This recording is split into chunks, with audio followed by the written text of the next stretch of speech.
تۆم باراک لە هەولێرە و دوایین هۆشداری بە پارتی و یەکێتی دەدات. یەکەم قۆناغی ڕێکەوتن لە عەفرین دەچێتە بواری جێبەجێکردن و داوای دەرکردنی تورکیا دەکرێت. گۆڕانکاری تەواو بەسەر خەباتی کورد لە باکووری کوردستان دێت و هەموو پارتەکانیش یەک دەخرێت.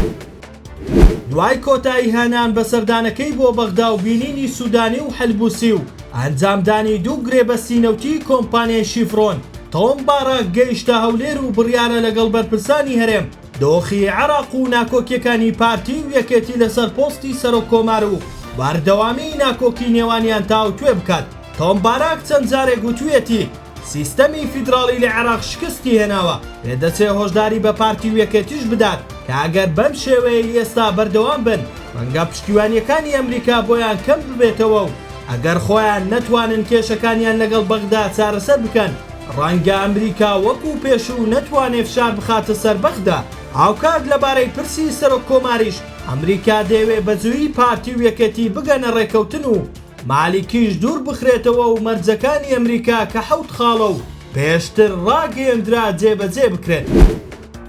لا دوێنێەوە قۆناغی یەکەمی ڕێکەوتنی هەسەدە و دیمەشق تایبەت بە ناوچە داگیرکراوەکانی ژێردەسەڵاتی تورکیا چووە بواری جێبەجێکردن کە هەریەک لە عەفرین و سەرەکانی دەگرێتەوە. دوێنێ شاندی باڵای یاسایشی ناوخۆی ڕۆژاڤا سەردانی ناوچەکەیان کرد وەک ئامادەکاری بۆ گەڕانەوە یاوارەکان کە لە دوای 2019ەوە بەهۆی داگیرکاری تورکیا شارەکانیان جێهێشتووە.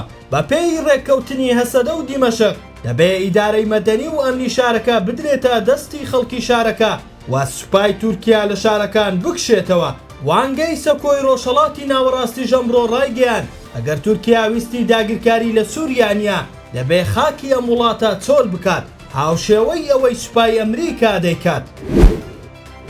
لە میانەی بەرەو پێچوونەکانی پرۆسەی یاشتی لە تورکیا ڕیارە گۆڕانکاری گەورە لە خەباتی سیاسی کورد لە باکووری کوردستان بهێنرێت. بە گوێرەی زانیاریەکان دەم پارتی گۆڕانکاری گەورە لە ناوخۆی پارتەکەیدا دەکات. گۆڕانکاریەکانی سیاسەتی کارکردن و دیدگای پارتەکە تەنانەت ناوی پارتەکەش دەگرێتەوە.